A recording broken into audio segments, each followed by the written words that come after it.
வேதாத்திரிய கருத்துக்களை, வேதாத்திரிய தத்துவங்களை, வாழ்வியல் வழிமுறைகளையும் நெறிமுறைகளையும் நாம் மன்றத்தினுடைய மூத்த பேராசிரியர் பெருமக்களால் சிறப்புரையாகவும் சிந்தனை விருந்தாகவும் அறவுரையாகவும் அறிவுரையாகவும் சிந்தித்து வருகிறோம். அந்த வகையில் இன்றைக்கு நமது பக்கத்து மன்றத்தைச் சேர்ந்த அம்மாவேட்டை மன்றத்தைச் சேர்ந்த பேராசிரியர் திரு தினேஸ்வரன் அவர்கள் மனவளக்கலையிலே வேதாத்திரிய கவியின் பரிணாமமும் பரிமாணமும் என்ற தலைப்பிலே பேச உள்ளார்கள். ஐயாவை பற்றிய ஒரு அறிமுகம். ஐயா அவர்கள் டாக்டர், அதாவது தமிழில் பிஹெச்டி படிச்சிருக்கார். டாக்டர் தினேஸ்வரன் அம்மாவேட்டை மன்றத்தை சேர்ந்தவர். அவர் அந்த அம்மாவேட்டைக்கு பக்கத்தில் உள்ள பொம்மன்பட்டி கிராமத்தை, வெள்ளித்திருப்பூர் போகிற வழியில் இருக்கிற பொம்மன்பட்டி கிராமத்தை சேர்ந்தவர். மனவளக்கலை துணை பேராசிரியர். மனவளக்கலையில் 19 ஆண்டுகள் தொண்டாற்றி வருகிறார்கள். இவர் MA Tamil, PhD in Tamil, MA yoga போன்றவற்றையெல்லாம் படித்திருக்கிறார்கள். இவர் தமிழ் பேராசிரியர் மற்றும் மொழிபெயர்ப்பாளர், ஆய்வாளர், ஜோதிடர், மொழியாளர், கவிஞர், பாடகர், சொற்பொழிவாளர் என்று பல்வேறு பரிணாமங்களை கொண்டவர். ஐயா அவர்களின் நோக்கம் வேதாத்திரியத்தை ஆழ்ந்து கற்று உணர்த்து கடைப்பிடித்து ஞான நெறியில் வாழுதல், மேலும் வேதாத்திரிய உடல் உயிர் மன வளங்களை யோகா பயிற்சிகளை சமூகத்திற்கு கற்பித்து அருள் தொண்டாற்றி இன்பம் காணுதல். முனைவர் பட்டம் ஆய்வு தமிழ் பாரதியார் பல்கலைக்கழகத்திலே டாக்டரேட் படிச்சிருக்கார். முதுகலை மொழியில் பாரதியார் பல்கலைக்கழகம். இளங்கலை படிப்பு சிஎன்சி கல்லூரி. சிறந்த பேராசிரியர் விருது இயற்கை அறிவியல் நிறுவனம் கோவையில் கொடுத்துருக்காங்க. சிறந்த நிகழ்ச்சி தொகுப்பாளர் விருது ஈரோட்டு விளையாட்டு கல்வியியல் மையத்தில் கொடுத்துருக்காங்க. ஜோதிட கலாரத்ன விருது பெற்றிருக்கிறார். உலக தமிழ் ஜோதிட மகாசபை சென்னையில் இருந்து அந்த கலாரத்ன விருது வாங்கியிருக்கிறார். தமிழ் உதவி பேராசிரியர்களாக 8 ஆண்டுகள் பணியாற்றி இருக்கிறார். இத்தகைய சிறப்புகளுக்கு சொந்தக்காரன் ஐயா அவர்கள் இன்று நம்மை சிந்திக்க வைக்க இருக்கும் தலைப்பு வேதாத்திரிய கவியின் பரிமாணமும் பரிணாமமும் பரிமாணமும் என்ற தலைப்பிலே பேச உள்ளார்கள். வேதாத்திரிய கவியின் பரிணாமம் பரிமாணம். பரிணாமம் என்றால் எப்படி வேதாத்திரி கவிதை எழுதினார், உலகத்தை எப்படி தோற்றுச்சுக்கிற மாதிரி வேதாத்திரி ஒரு சாதாரணமாக ஒரு நெசவு தொழிலாளியாக, நெசவாளியாக, ஜவுளி வியாபாரியாக இருந்தார். உதயகுமார், நாங்கள்லாம் ஒன்றா எம்ஏ படித்தோம். என்னுடைய ஜூனியர். ஆனால் நாங்கள் ஒரே இடத்துல படித்தோம், அம்மாப்பேட்டையில். ஸோ அந்த வகையில் எனக்கு அறிமுகம். ரொம்ப நாளாக இங்கே வந்து பேசணும்னு எனக்கு ஆர்வம். இன்றைக்கி தான் அதுக்கான வாய்ப்பு அமைஞ்சுது. நாங்கள் பேசிக்கிட்டு இருந்தபோது ஏதாவது வித்தியாசமான தலைப்பு கொடுங்க தினேஷ் அப்படின்னாரு. சரிங்க, என்ன கொடுக்கலாம் அப்படின்னு யோசித்த போது எனக்கா தோணுச்சு, சரி வேதாத்திரியத்தை பற்றி எல்லாத்துக்கும் தெரியும். பெரும்பாலும் வந்து அடிப்படையில் வேதாத்திரிய பயிற்சிகள் எடுத்துக்கிட்டவங்க தான் இருப்பீங்க. அப்புறம் அந்த தத்துவம் எல்லாம் கூட ஓரளவுக்கு புரியும். பட் கவிதை நோக்கில் எல்லாம் பார்த்துருக்கிறதுக்கான வாய்ப்புகள் இல்லை உதயகுமார். அதை வைக்கலான்னு நல்லா இருக்குங்க, அதையே வைக்கலாம் அப்படின்னு சொன்னார். ஸோ அப்படி தான் தலைப்பை நம்ம கொடுத்துருக்கோம். அதில் அந்த கவிதையை பற்றி ஐயா ஒரு முகப்புரை கொடுத்தாரு. உண்மையிலே ரொம்ப நல்லா இருந்துச்சு. ஏன்னா அதை வந்து ஒரு புரிதலோட ஆழமாக கவிதைனா எப்படி இருக்குங்கிறது மாதிரி. ஏன்னா நான் சொல்ல நினச்சேன், அது ஐயாவே சொல்லியிருக்காரு. ரொம்ப சந்தோஷம். ஒரு இன்வால்மெண்ட்டோட அந்த எக்ஸ்ப்ரெஷன்ஸ் இருந்தது. ரொம்ப வாழ்த்துக்கள் ஐயா, ரொம்ப நன்றிங்க ஐயா அந்த முதல்ல தொடங்குறதுக்கு. ஸோ இன்றைக்கி நம்ம என்னென்னா வேதாத்திரி மகரிஷியினுடைய கவிதைகள் இருக்கு இல்லையா, அதில் வந்து பரிணாமமும் பரிமாணமும் அப்படிங்கிறத தான் நம்ம பார்க்க போகிறோம். முதல்ல வேதாத்திரி மகரிஷி வந்து அது என்ன, வேதாத்திரி மகரிஷி தெரியும், அவருடைய கொள்கைகள் கோட்பாடுகள் எல்லாம் வந்து வேதாத்திரியம் அப்படின்னு நமக்கு தெரியும். அதை வந்து கவிதையின் மூலமாக அவர் வெளிப்படுத்தியிருக்கிறார். ஞானக்களஞ்சியம் அப்படிங்கிற நூலில் தொகுதி 1, தொகுதி 2, அப்புறம் மாக்கோளமாய் விளைந்த மதிவிருந்து அப்படிங்கிற நூல். இது வந்து அவருடைய கவிதையினுடைய ஒரு களஞ்சியம், ஒரு தொகுப்பு நூலாக இருக்கும். சரிங்களா, அவர் வெவ்வேறு காலகட்டங்கள் எழுதப்பட்ட நூல்கள் எல்லாமே தொகுத்து ஒரு நூலாக வெளியிட்டிருக்காங்க அப்படிங்கிறத பார்க்க முடியுது. ஸோ அந்த நூல்கள் இருக்கக்கூடிய கவிதைகள். அப்புறம் நீங்கள் பொதுவாகவே இறை வணக்கம், குரு வணக்கம், அவருடைய பாடல்கள்லாம் நீங்கள் அங்கே கேட்பீங்க இல்லையா. ஸோ இதெல்லாமே நம்ம எடுத்துக்க போகிறோம். இதை நம்ம அப்படியே கேட்டுட்டு போயிடுவோம். அவட அதில் என்ன உள்ளார்ந்த விஷயங்கள் இருக்குது. பொதுவாக ஒரு கவிதை அப்படின்னா வந்து அதனுடைய உருவம், அதனுடைய உள்ளடக்கம், அதனுடைய உத்திகள் அப்படின்னு 3 விஷயத்தில் பார்க்கணும். சரிங்களா, ஸ்ட்ரக்சர் எப்படி இருக்குது, அப்புறம் அதனுடைய கண்டென்ட் எப்படி இருக்குது, பட் அதில் என்ன ஸ்ட்ராட்டஜி யூஸ் பண்ணியிருக்காங்க, இந்த விஷயங்களை பார்க்கும்போது நமக்கே மெய் சிலிர்த்து போயிடும். ஸோ இந்த அளவுக்குலாம் இருக்கா அப்படிங்கிறது அதெல்லாம் நம்ம பார்க்க போகிறோம். அதில் பரிணாமங்கிறது ஐயா சொன்னார், அதாவது உயிரினத்தன் மாற்ற மாதிரி எப்படி வந்து அந்த பிரம்மத்திலிருந்து அணுக்கள் உருவாகி அணுக்கள்லாம் வந்து சரிவிகிதத்தில் இணைஞ்சு பஞ்சபூதங்கள் சரிவிகிதத்தில் இருந்து உயிரினங்கள் ஓரறிவு, ஈரறிவு, மூவறிவு, நாலறிவு, ஐயறிவு, ஆறறிவு, மனுஷனாக பிறந்து அதில் வந்து இன்னும் ரொம்ப ஆர்டிஃபிஷியல் இன்டெலிஜென்ஸ் இப்போல்லாம் ரொம்ப பெரிய அளவில் வளர்ந்துருக்கும். இந்த விஷயம் அப்படின்னா என்னென்னா டைமென்ஷன்ஸ். முதல்ல அந்த தலைப்புக்கான விளக்கத்தை நம்ம தெரிஞ்சுக்கணும், அப்புறம் உள்ளே போனால் ஈஸியாக இருக்கும். பரிமாணம்னா டைமென்ஷன்ஸ் அப்படிங்கிறது. இப்போ நான் இங்கிருந்து பார்க்குற ஒரு பார்வை இருக்கும், அங்கிருந்து பார்க்குற ஒரு பார்வை இருக்கும், ஒரு ஓவியர் ஒரு பொருளை பார்க்குறதுக்கும், ஒரு கவிஞர் ஒரு பொருளை பார்க்குறதுக்கும், ஒரு சயின்டிஸ்ட் ஒரு பொருளை பார்க்குறதுக்கும் வித்தியாசப்படும்.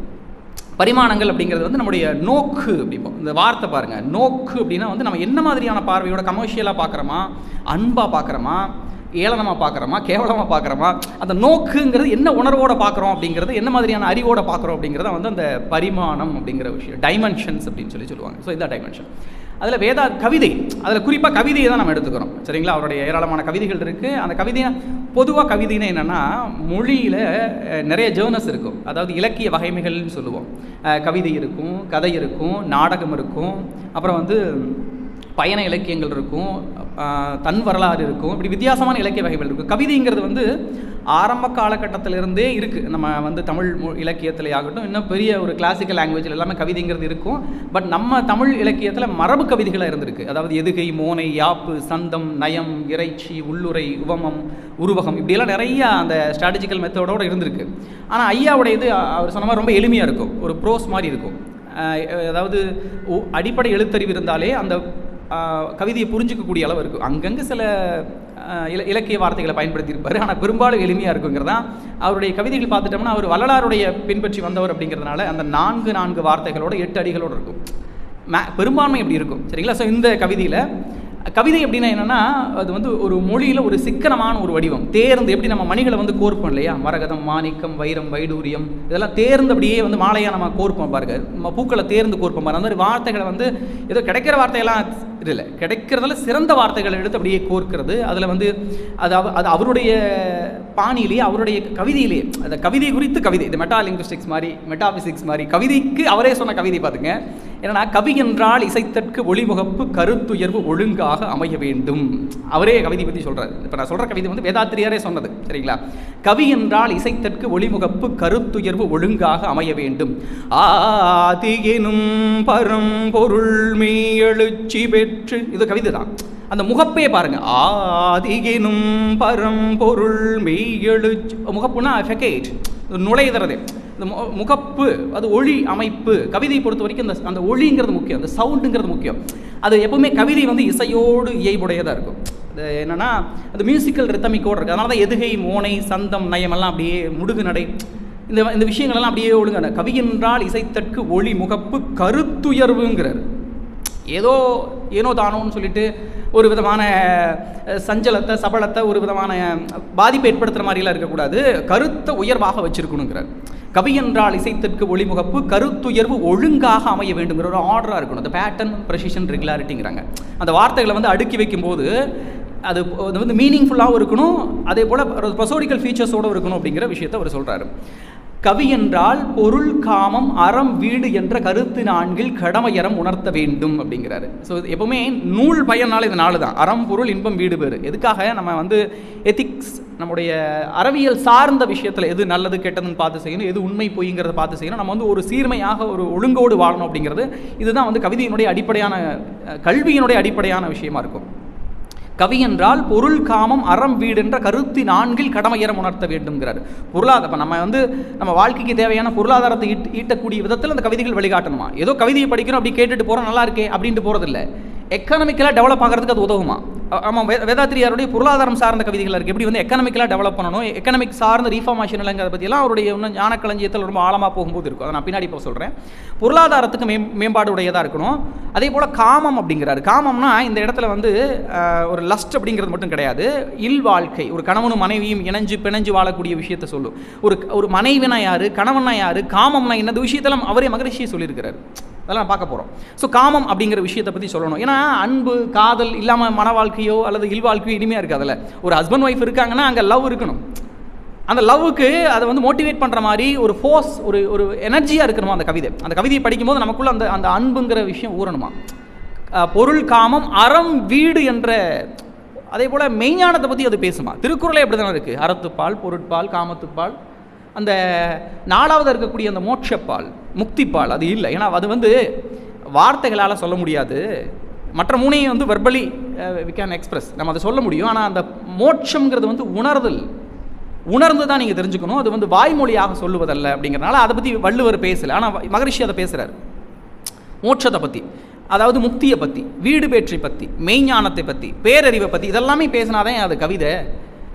கவி என்றால் பொருள், காமம், அறம், வீடு என்ற கருத்தினான்கில் கடமை அறம் உணர்த்த வேண்டும். கடமை அறம் உணர்த்தணுமா. கர்மா நம்முடைய கார்மிக், நம்ம வந்து இந்த உலகத்துக்கு வந்திருக்கிறோம், என்ன நோக்கத்துக்காக வந்திருக்கிறோம், நம்ம எதை நோக்கி போகணும், என்ன செய்யணுங்கிற அந்த கர்மான்னு சொல்லக்கூடிய கடமை அறத்தை வந்து நம்ம உணர்ந்து செயல்படுகிற போது அதுக்கு நம்ம வழிநடத்தக்கூடிய விதமாக அந்த கவிதைகள் இருக்கணுமா. கவி என்றால் பொருள், காமம், அறம், வீடு என்ற கருத்தினான்கில் கடமையறம் உணர்த்த வேண்டும். கவி என்றால் கல்வியாய், கருத்தொலியாய், அதாவது கற்போர்கள் கருத்துயர்த்தி வாழ வழி கண்ணியமாய் வாழ வழி காட்ட வேண்டும்ங்கிறார். நீங்கள் கவிதை படிக்க படிக்க உங்களுடைய கருத்தை உயர்த்தி கண்ணியமாக வாழ்கிறதுக்கு வழிகாட்டணுமாமா. மகாகவி பாரதியாருடைய கவிதை, அவருடைய கவிதை படிக்கும்போதுனா நெஞ்சிலே உறுதி, அதாவது அறிவிலே தெளிவு, நெஞ்சிலே உறுதி, அகத்திலே ஒரு இந்த மெய்ஞான தெளிவு அவர்கிட்ட இருக்கும். அதை நீங்கள் பாரதியாரோட கவிதைகளை எடுத்து படிக்கும்போது நிமிர்ந்த நன்னடை, நேர்கொண்ட பார்வை, நிலத்தில் யாருக்கும் அஞ்சாத துணிவு, இந்த வார்த்தை கேட்கும்போது எவ்வளோ தூரம் உற்சாகமாக இருக்கும் பாருங்கள். அந்த வேர்டிங்ஸ் படிக்கும்போது நமக்குள்ள ஒரு உள்ளார்ந்த ஒரு ஆற்றல் வந்து ஏற்படும் பாருங்கள், ஒரு புத்துணர்ச்சி ஏற்படும். நிமிர்ந்த நன்னடை, நடக்கும்போது ஒரு கம்பீரமான நடை, இது நமக்கிட்ட இருக்கணும். அது பெண்ணாக இருக்கட்டும், ஆணாக இருக்கட்டும், அப்படி நடக்கும்போது ஒரு கம்பீரமான நடை, நிமிர்ந்த நன்னடை, நேர்கொண்ட பார்வை. உண்மையாக இருக்கிறவங்களுடைய கண்ணில் வந்து அப்படியே வந்து ஒரு நேர்கொண்ட பார்வை இருக்கும், கண் அப்படியே பயம் இருக்காது, ஒரு விதமான சலனமோ சஞ்சலமோ இருக்காது. நேர்கொண்ட பார்வை, நிமிர்ந்த நன்னடை, நிலத்தில் யாருக்கும் அஞ்சாத துணிவு, அறிவிலே தெளிவு, நெஞ்சிலே உறுதி, அகத்திலே அன்பினோர் வெள்ளம், பொறிகளின் மீது தனி அரசானை, பொழுதலாம் எனது பேரருளிலே நாட்டம், கரும ஞானத்தில் நிலைத்திடல் என்றுவை அருளாய், குறிகுணம் ஏதும் உள்ளதாய். மெய்ப்பொருளை பார்த்து அவர் கேட்குறாரு. ஸோ கவிதைனா இப்படி இருக்கணுமா. அந்த கவிதையை படிக்கும் போதே பாருங்கள் ஒரு உற்சாகம் வருது இல்லையா. அந்த மாதிரியான ஒரு கவிதை வந்து நமக்கு ஒரு அப்லிஃப்ட்மெண்ட்டாக இருக்கணும், ஒரு அப்கிரேடாக இருக்கணும். நம்முடைய நாலேஜை வந்து இன்புட் கொடுத்துக்கிட்டே இருக்கணும். எது சரி எது தப்புங்கிற விஷயத்தை நமக்கிட்ட உள்ளேருந்து பேக் ஃபோர்ஸாக இருந்துக்கிட்டே இருக்கணுங்கிறதான் அவர் அதை சொல்கிறார். ஸோ அப்போ அந்த கவிதை என்ன பண்ணணும், அது வந்து கற்போர்கள் கருத்துயர்த்தி கண்ணியமாய் வாழ வழி காட்ட வேண்டும்ங்கிறார். ஏதோ நம்ம வந்து வீழாமல் வந்து தாங்கி பிடிக்கக்கூடிய விதமாக அந்த கவிதை இருப்பார். கவிதைக்கு கொடுக்கப்படக்கூடிய விஷயம் பாருங்கள் அவர் முதல்ல. அப்புறம் இன்னொரு கவிதை, அவருடைய இன்னொரு கவிதை பாருங்கள், பாட்டெழுதும். ஆனால் இது வந்து கவிதையினுடைய பரிமாணங்கள், இது நம்ம முதல் அவர் சொன்ன கவிதையை எடுத்துக்கலாம். பரிணாமத்துக்கே அவர் ஒரு கவிதை எழுதுகிறார். பாட்டெழுதும் பழக்கமுளான் அறிவு நன்றாய் பண்பட்டு, அதாவது கவிதை எழுதக்கூடாது, அவர் அப்படி சொல்கிறத, பாட்டெழுதும் பழக்கம் உள்ளவன், கவிதை எழுதக்கூடிய பழக்கம் உள்ளவன், அறிவு நன்றாய் பண்பட்டு. Note this point. இல்லைன்னா அட்ராட்டா நாக்கு முக்க நாக்கு முக்க நாக்கு முக்க நாக்கு அப்படி தான் எழுத தோணும் இல்லையா. ஹேண்ட்பேக்கா நீ இருந்தா தோல் நான் தொங்கி இருப்பேன், இந்த மாதிரி தான் அவங்க பாட்டு. அது அறிவு நன்றாய் பண்பட்டு, அந்த நாலேஜ் வந்து நல்லா இருக்கும்போது இல்லையா. பாட்டு எழுதும் பழக்கமுளான் அறிவு நன்றாய் பண்பட்டு, பற்றற்ற நிலையில் நின்றால். Note this point. பற்றற்ற நிலையில் நின்றால், அது என்ன பற்று இல்லாமல் எப்படி சார் வாழ்கிறது? இல்லை, இது ஒரு ஸ்ட்ராட்டஜி, இதை நீங்கள் நல்லா புரிஞ்சுக்கணும். நம்ம வாழ்க்கைக்கு தேவையான விஷயங்களில் நம்ம பற்று இருக்கும், ஆனால் பற்றி நிற்பதிலும் பற்றின்மை அப்படிங்கிறாங்க. இதை நீங்கள் புரிஞ்சுக்கிறது ஈஸி, கொஞ்சம் ஆழமாக கவனிச்சிங்க அப்படின்னா. நமக்கு ஃபுட்டு, ட்ரெஸ்ஸு, நம்ம உடலியல் ரீதியான தேவைகள், இது எல்லாமே முக்கியம்தான். ஆனால் அதில் மனம் மயங்கிடக்கூடாதுங்கிறாரு. அதில் போய் அதில் கிடைக்கக்கூடிய சாட்டிஸ்ஃபேக்ஷன்லையோ அதில் கிடைக்கக்கூடிய ஜாய்ஃபுல்னஸ்லையோ மனம் வந்து மயங்கி அதுக்கு ஆட்பட்டு அது பின்னாடியே போயிடாதீங்கய்யா. அது தேவை, அது அளவோடு நிறுத்திக்க, அது கரெக்டாக இந்த மெஷர்மெண்ட் இவ்வளோ தான், இதுக்கு மேலே போச்சுன்னா பிரச்சனை, நிறுத்திக்க. அதே போல் அது இல்லாமல் நான் வாழவே முடியாது அப்படிங்கிற மனநிலைக்கெல்லாம் போகாத. எதுவுமே இந்த வாழ்க்கையில் அது இல்லாமல் நான் வாழ முடியாதுங்கிற நிலைக்கெல்லாம் போகாது. அந்த பற்றை வந்து நீங்கள் நல்லா புரிஞ்சுக்கணும். பற்றையே டோட்டலாக விடுன்னு சொல்ல வரல. பற்று, அதாவது பற்றி நிற்பதிலும் பற்றின்மை. நீ அனுபவிக்க வேண்டாம்லாம் சொல்லலை. பற்றி நிற்பதிலும் டேச்ட் அட்டாச்மெண்ட், இது ஸ்ட்ராட்டஜி. அது இந்த மொபைல் எனக்கு தேவை, நான் எப்போ யார்கிட்ட பேசணும்னா பேசணும், மற்றபடி எடுத்து வச்சிடணும். அதை நோண்டிக்கிட்டே இருந்தால் என்ன ஆகிறது, அதை பார்த்துக்கிட்டே இருந்தால் என்ன ஆகிறது. நம்ம என்னன்னா நமக்கு ரொம்ப பிடிச்ச ஒரு விஷயத்தில் ரொம்ப ஆழ்ந்து போய் அதிலேயே மூழ்கி விட்டு அதிலே இந்த இரும்பெல்லாம் என்ன பண்ணும், கூட்டமாக சேர்ந்து காஃபி குடிக்க போகணும். டம்ளரில் மீதி வச்சுருக்கிற காஃபி குடிக்க போகும், அதிலேயே குடிச்சு அதிலேயே ஒன்று செத்து போயிடும். அந்த மாதிரி நீங்கள் டிட்டாச்சு. அந்த கவிதை எழுதக்கூடியவன், பாட்டு எழுதக்கூடியவன் அறிவு நன்றாய் பண்பட்டு பற்றற்ற நிலையில் நன்றால் நாட்டு மக்கள் கஷ்டங்கள் அவன் அறிவில் தோன்றும் அப்படிங்கிறார். இந்த சமூக சிந்தனைகள்லாம் அவங்களுக்கு வருமா? யார் ஒருவர் இந்த மாதிரியான ஒரு மனோநிலையில் இருக்காங்களோ, ஒரு உலகளாவிய சிந்தனையில், ஒரு பொதுநல நோக்கில் எப்படியாவது நான் மக்களுக்காக நான் செய்யணுங்கிற ஒரு விதமான ஒரு அன்பும் கருணையுமோடு இருக்கக்கூடியவங்களுடைய அறிவு ரொம்ப விசாலமாக இருக்குமா, விரிவாக இருக்குமாமா, பேரண்டத்தோடு பிரபஞ்சத்தோடு கலந்து இருக்குமாமா. அவங்க சிற்றின்பத்தோடு ஒரு சிறிய பொருள் மீது, ஒரு அற்பமான விஷயங்கள் மீதெல்லாம் ஆட்பட்டு இருக்க மாட்டாங்க. அவங்கள இந்த மாதிரி விஷயங்களை பாதிச்சிடாது. அவங்களுடைய கலந்திருக்கக்கூடிய நிலை என்ன? பிரம்மத்தோடு கலந்திருக்காங்க, ஒரு பெருவெளியோடு கலந்திருக்காங்க. பற்றற்ற அறிவில் நின்றால் நாட்டு மக்கள் கஷ்டங்கள் அவன் அறிவில் தோன்றும், நல்வாழ்விற்கேற்ற முறை அனைத்தும் தோன்றும். அதுக்கான சொல்யூஷனும் கொடுத்துருவாரு அப்படிங்கிறாங்க. கஷ்டமும் தெரியும், அதுக்கான சொல்யூஷனும் கொடுத்துருவாங்க அப்படிங்கிறாரு. மேட்டில் விழும் நீர் பள்ளம் நோக்கி ஓடுதல் போல ஒரு ஓமை கொடுக்குறாரு பாருங்க. மேட்டில் விளற நீர் பள்ளத்தை நோக்கி போகுது இல்லையா, அந்த மாதிரி மேதினியோர் ஆய்வும் முடிவும் தோன்றும். பெரிய பெரிய ஸ்காலர்ஸ், ரிசர்ச், சோஷியல் சயின்டிஸ்ட்லாம் யோசிச்சு வச்சிருப்பாங்க இல்லையா, அதெல்லாம் அந்த வேவ்லென்த்தில் இருக்கிறவங்களுக்கு கிடச்சிக்கிட்டே இருக்குமா. நீங்கள் நல்லா புரிஞ்சுக்கோங்க, நீங்கள் என்ன மனோநிலையில் நீங்கள் இருக்கீங்களோ அதுக்கு தகுந்த மாதிரியான அலைவரிசையில் யாரெல்லாம் சிந்திக்கிறாங்களோ அந்த எண்ணங்கள்லாம் உங்களுடைய எண்ணங்களாக மாறும். அது கீழ்நிலை எண்ணமாக இருந்தாலும் சரி, மேல்நிலை எண்ணமாக இருந்தாலும் சரி, அது ஞானமாக இருந்தாலும் சரி. நீங்கள் வள்ளலார் அளவுக்கு நீங்கள் மனநிலை இருந்தால் தான் வள்ளலாருடைய அறிவெல்லாம் நமக்கு கிடைக்கும். ஒரு கம்ப்யூட்டர் டெக்னீஷியன் அளவுக்கு நீங்கள் உங்களுடைய மைண்டு வேவ்லென்த் இருந்தால் தான் அந்த டெக்னிக்கல் நாலேஜெல்லாம் உங்களுக்கு வர ஆரம்பிக்கும். நீங்கள் உங்களுடைய மனோநிலையை என்ன நிலையில் வச்சுருக்கீங்கிறத பொறுத்து அதை ரிசீவ் பண்ணிக்கிட்டே இருக்கும் மைண்டு. அந்த ஆன்மா ரிசீவ் பண்ணிக்கிட்டே இருக்கும். நீங்கள் புக்கில் படிக்கிறதான் படிப்புன்னு இல்லை, நான் கேட்டு நீங்கள் தெரிஞ்சுக்கிறதான் கல்விங்கிறது கிடையாது. நீங்கள் மனதை சமநிலையில் சரியாக நுண்மையாக நீங்கள் பெர்செப்டிவிட்டி ரேஞ்சில் நீங்கள் வச்சுருந்தீங்கனாலே அந்த வேவ்னு சொல்லுவாங்க இல்லையா, அதாவது இந்த எஃப்எம்ல சொல்லுவாங்க இல்லையா 93.FM நீங்கள் அடுத்தடுத்த பாடல் கேட்டுக்கிட்டு இருக்கீங்க அப்படிங்கிற மாதிரி அந்த வேவ்லென்த்துக்கு வரும்போது சேனல் மாத்திரம் இல்லையா, அந்த மாதிரி மைண்ட் வேவ்லென்த்தை மாற்ற அது கரெக்டாக அது ரிசீவ் பண்ணிக்கிட்டே இருக்கும். மேதினியோர் ஆய்வும் முடிவும் தோன்றும்ங்கிறார். கவிதை எழுதும்போது நமக்கு தோணணும்ல, கவிதைனே ஏனோ தானே எழுத முடியுமா என்ன? அது ஒரு பிரசவம் மாதிரி, அது கருவாகி உருவாகி அது டெலிவரி ஆகும் இல்லையா. அது கடற்கரை ஓரமாக இருக்கும்போது தென்றல் காற்றை பார்க்கும்போது நம்மளால காதல் பாட்டுதையா வரும். விண்மீன் விழியில் எனையே தொலைத்தேன், அந்த காதல் படம். ஏன்னா அந்த ஃபீல் இருந்தால் தானே வரும். இட்ஸ் ஒரு ஹார்மோன் சுரக்கணும், அந்த லாங்குவேஜ் வரணும். சிலர்லாம் அவனுடைய அந்த ஆர்டிஸ்டிக்கை ஓவியமாக வெளிப்படுத்துவான். சிலருக்கு சொல்லவே தெரியாது, பேசவே தெரியாது. சிலருக்கு மொழியில் மேம்பட்டிருக்கிறவன் அதை எழுதிடுவான். மேதினியோர் ஆய்வும் முடிவும் தோன்றும். இங்கே இந்த விஷயத்தை கவனிங்க. ஏட்டினிலே கை எண்ணம் அகண்டாகாரம், இயற்கை ரகசியங்கள் மலர்ந்து எழுத்தாய் மாறும் அப்படிங்கிறாரு. இதெல்லாம் நான் எழுதலடா, டே விட்டா பசங்களா, நான் கை இங்கே வச்சுட்டு இருக்கிறேன், ஆனால் பிரபஞ்சம் என்ன எழுத வச்சுக்கிட்டு இருக்குது. அதுதான் அவர் சொல்கிறார் பாருங்க. ஐந்தொழுக்க பண்பாடாம், அந்த பண்பாட்டை அறிவில் இறை உணர்த்தியவார் அனைவருக்கும் சொன்னேங்கிற. நான் சொல்லடா டே, அது அவங்க பிரம்மம் சொல்லுது, நான் சொல்லிட்டு இருக்கிறேன். அது பழுதே இருக்காதுங்கிற. நீ உன்னுடைய குறை அறிவில் நீ யோசிக்கும் போது பழுது வரும், சிற்றறிவில் யோசிக்கும் போது அது சிக்கல் வரும். ஆனால் பரம்பொருளோடு ஒன்றி யோசிக்கிற போது நிச்சயமாக அங்கே பிழை வருவதற்கு வாய்ப்பே கிடையாது. அந்த மனிதர்லாம் நீங்கள் அசால்ட்டாக பீட் பண்ணிட முடியாது. பிரெயின் வாஷ் பண்ணுறது, நீங்கள் அவங்கள பிரெயினை பிரேக் சான்ஸே கிடையாது. அவ்வளோ கிளாரிட்டியாக இருப்பாங்க. அவர் அப்படி தான் சொல்கிறாரு. ஏட்டினிலே கை என்ன வகண்டாகாரம் இயற்கை ரகசியங்கள். Note this point. சீக்ரெட்டெல்லாம் அங்கே தான் வருமா. நீங்கள் எப்படி அந்த காலங்களில் சித்தர்களெல்லாம் இத்தனை நட்சத்திரங்கள் இருக்குது, இவ்வளவு கோள்கள் இருக்குது, இவ்வளவு பிரபஞ்சம் இருக்குல்லாம் எப்படி கண்டுபிடிச்சாங்க? பஞ்சாங்கம் எப்படி கண்டுபிடிச்சாங்க? யோசிச்சு பாருங்கள். ஜிபிஎஸ் எல்லாம் பின்னால் தானே வந்துச்சு. சேட்டலைட்டாக ரஷ்யா ஸ்புட்னிக் இப்போ இந்த சமீப காலமாக தானே வெளியிட்டாங்க. எப்போவோ சிதம்பரம் கோவிலில் நடராஜருடைய அந்த பால் விரலில் இந்த பூமியினுடைய மையப்பகுதி இருக்குது. அப்புறம் அந்த பஞ்சபூத ஸ்தலங்கள் அமைச்சதாகட்டும், பஞ்சாங்கம் எழுதினதாகட்டும், அந்த வான் கோள்களுக்கும் மனித உயிர்களுக்குமான அந்த தொடர்பை ஏற்படுத்தி ஜோதிடம்னு ஒரு துறை வந்ததாகட்டும், மருத்துவம்னு ஒரு துறை வந்ததாகட்டும், சித்த மருத்துவம் 4430 நோய்கள் இருக்குது, அதுக்கு 4430 மூலிகைகள் இருக்குது. இப்படி இதெல்லாம் எல்லாமே அந்த ரகசியம், சரிங்களா? அந்த இறைநிலையோடு ஒன்றுகிற போது கிடைக்கிற ரகசியம். அங்கு தான் கவிதையும் வருமா. அதை பாருங்கள். இன்னொரு அப்படியே அதோடு தொடர்புபடுத்தி பாரதியாருடைய கவிதையை சொல்கிற பாருங்க. உயிர்கள் எல்லாம் தெய்வமன்றி பிரிது ஒன்று இல்லை. எல்லா உயிருமே தெய்வம் தான்டா, எல்லா உயிருமே தெய்வம் தான். மனுஷன், நாய், பூனை, பன்னி எல்லாமே. அதனால நம்ம இந்த சமயத்தில் பார்த்துட்டோம்னா பன்னிக்கு வச்சிருப்பான் அந்த தெய்வத்தை வச்சிருப்பான் வராகி அம்மன் சொல்லிட்டு, யானை வச்சிருப்பான் விநாயகர் அப்படிமா, நாயை வச்சிருப்பான் பைரவர் அப்படிமா, பாம்பை கூட வச்சிருப்பான் ஆடு பாம்பே விளையாடு எல்லாமே தெய்வம் தெய்வம். எந்தப்பா எடுத்துக்கலாம் நம்ம தெய்வம் பார்த்துப்பா செத்து போயிருப்பாங்க, உடனே நம்ம போட்டா வச்சு கும்பிட்டுக்கிட்டு இருப்போம். சின்ன பிள்ளை எல்லாம் வந்து சூசைட்டு பார்த்து அது கும்பிட்டுருப்பாங்க. ஆமாம், கண்ணி சின்ன பிள்ளைங்க வந்து கும்பிட்டுருப்பாங்க.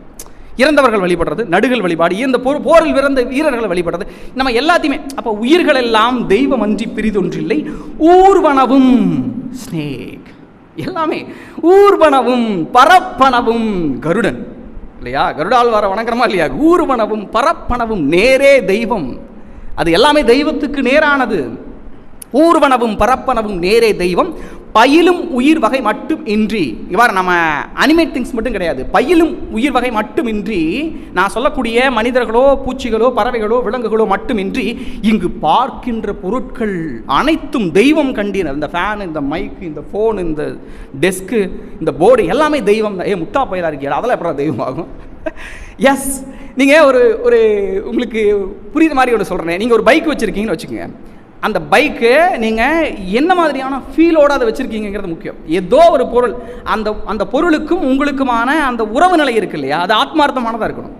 நீங்கள் என்ன மாதிரியான எண்ணங்களை, என்ன மாதிரியான உணர்வுகளை வந்து அங்கே கொடுக்குறீங்களோ அது அங்கேருந்து பிரதிபலிக்கும். அது வந்து ஒரு பொருளுக்கே அப்படி இருக்காமா. நீங்கள் வந்து ஒரு பேனா வச்சுருக்கலாம், ஒரு மொபைல் வச்சுருக்கலாம், என்ன வேணா இருக்கலாம். அந்த பொருளை நீங்கள் என்னவா மதிக்கிறீங்க, ஒரு புக்கு வச்சுருக்கலாம், அந்த பொருளுக்கும் நமக்குமான தொடர்பு இருக்குது பாருங்கள். நீங்கள் என்ன மாதிரி அதை ஃபீல் பண்ணுறீங்கிறது இருக்குது பாருங்கள். பொருளுக்கே அப்படி இருக்கா, அப்போ மனுஷனுக்கு மற்ற உயிர்கள் எப்படின்னு பாருங்கள். உண்ணும் உணவு உடல் மட்டும் பாயும், எண்ணும் எண்ணம் எங்கும் பாயுங்கிறாங்க. அப்போது நம்முடைய உணர்வுகளால், நம்முடைய எண்ணங்களால், நம்முடைய மனதனால் எதையுமே சாதிக்க முடியும் தான். அதான் பாருங்க, பயிலும் உயிர் வகை மட்டுமின்றி இங்கு பார்க்கின்ற பொருட்கள் எல்லாம் தெய்வம் கண்டீர், வெயிலளிக்கும் ரவி அந்த சூரியன் தெய்வம் தாங்கிறார், மதி அந்த சந்திரன் தெய்வம் தாங்கிறார், மேலும் இங்கு பலப்பளவாம் தோற்றம் கொண்டு இயலுகின்ற ஜடப்பொருள்கள் அனைத்தும் தெய்வம்ங்கிறார். எல்லாமே கல், மண், நீர், பஞ்சபூதங்கள், தாதுக்கள் எல்லாமே தெய்வம்ங்கிறாரு. எல்லாமே தெய்வமா? ஆமாம். அப்புறம் கடைசியாக நம்மால் சொல்கிறார்ல, ஏட்டினிலே கை என்ன வகண்டாகாரம் இயற்கை ரகசியங்கள் மலர்ந்து எழுத்தாய் மாறும். வேதாத்திரி சொன்னா இவர் சொல்றாரு பாருங்க, எழுதுகோள் தெய்வம், இந்த எழுத்தும் தெய்வம்ங்கிறார். இவர் எங்க போய் நிற்கிறார் பாருங்க, எழுதுகோள் அப்போ வராதா? அப்போ அவருடைய அந்த எழுத்தை அவர்கிட்ட வர வைக்கிற இந்த விஷயங்கள் எல்லாம் யார் சொல்றாங்க? உள்ள இருந்து யாரே பேசிட்டு இருக்காங்க? எனக்கு ஏதோ பேய் பிடிச்ச மாதிரி இருக்குதுப்பா, நான் பேசல, என்ன இப்போ நான் பேசிட்டு நீ நினைச்சிட்டு இல்லை, அது வந்து என்னை யாரோ ஆப்ரேட் பண்ணிட்டு இருக்காங்க எனக்கு முன்னாடி இருந்து. சரிங்களா? ஏதோ ஒரு சோல் எனக்குள்ளே கனெக்ட் ஆகி டபுள் சிம் ஆக்டிவேஷன் மாதிரி என்னுடைய சோல் இருக்கும், அந்த சோல் கனெக்ட் ஆகி அப்படியே பேச வச்சுக்கிட்டு நான் பேசிகிட்டு இருக்கேன். என்னையா இது ஆக்சுவலாக நான் என்கிட்ட ஒரு பிளான் இருக்கும், ஆனால் என்னுடைய அன்பிளான்டாக நிறைய விஷயங்கள் பேசிகிட்டு இருக்கிறது காரணம் என்னன்னா, அது வந்து கனெக்ட் ஆகி பேசிக்கிட்டு இருக்கோம். மகான்களுடைய சேர்க்கை தான். சரிங்களா? ஸோ அப்படி வந்து கனெக்ட் ஆகி நம்ம பேசிகிட்டு இருக்கோம். இந்த கவிதையை பற்றி ஒரு சின்ன ஒரு முகப்பு, இப்படியெல்லாம் வந்து கவிதைனா இப்படி தான் இருக்கணும் அப்படிங்கிறதுக்கான ஒரு அமைப்பு. சரிங்களா? சரி, அப்போ என்னென்னா இந்த கவிதையில் இந்த 3 பரிமாணங்கள் இருக்குது. ஒன்று சொன்னேன் உருவம், இன்னொன்று உள்ளடக்கம், இன்னொன்று உத்தி அப்படின்னு சொன்னேன். இந்த 3 உள்ளடக்கங்களை பற்றி நம்ம முதல்ல தெரிஞ்சுக்கிறோம். உருவத்தை வச்சு தான் இது கவிதையினே நம்ம பிரிக்கிறோம். சரிங்களா? அது வந்து கட்டுரையா அல்லது கவிதையா அல்லது நாடகமா அல்லது வந்து காவியமா அப்படிங்கிறது உருவத்தை வச்சு தான் பிரிக்கிறோம். சரிங்களா? இது வந்து கவிதைனா என்ன, நம்ம தேர்ந்த வார்த்தைகளை வச்சு அப்படியே கோர்க்கக்கூடியது தான் அப்படிங்கிறத நான் சொன்னேன். இது மகரிஷியே சொல்லியிருக்கிறாரு, வார்த்தைகளை தேர்ந்து எடுக்கிறதான். இன்னொரு விஷயத்தை என்ன சொல்கிறேன் சார், கவிதை என்ன அவ்வளோ முக்கியமா சார்? அது கவிதை அவ்வளோ முக்கியமாக? அதுக்கு கட்டுரையாகவே சொல்லிட்டு போயிடலாமே, ப்ரோஸாவே சொல்லிட்டு போயிடலாம். போய்ட்ரி என்ன அவ்வளோ முக்கியமா? நீங்கள் இந்த முக்கியங்கிறது அவங்கவுங்க ஆசையை பொறுத்தது. நீங்கள் எல்லாம் புரிஞ்சுக்கோங்க, ஆசையை பொறுத்தது. ஒருத்தருக்கு ஆசை வந்துருச்சுன்னா அது 7 கடல் தாண்டி 7 மலை தாண்டி அந்த பக்கம் இருந்தாலும் போய் பிடிச்சிட்டு வந்துடுவான். உள்ளே இருந்து ஒரு எனர்ஜி, உள்ளுக்குள்ளேங்கிற மாதிரி உள்ளே இருந்து ஒரு எனர்ஜி இருக்கு பாரு.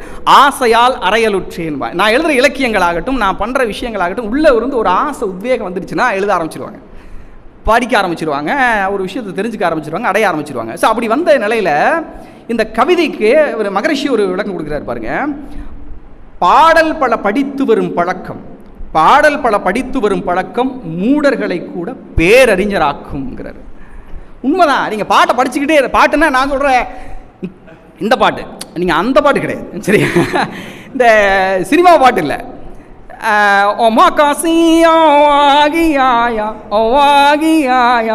அந்த மாதிரி பாட்டு, அதெல்லாம் பாட்டு சில பாட்டெல்லாம் புரியவே புரியாது நமக்கு.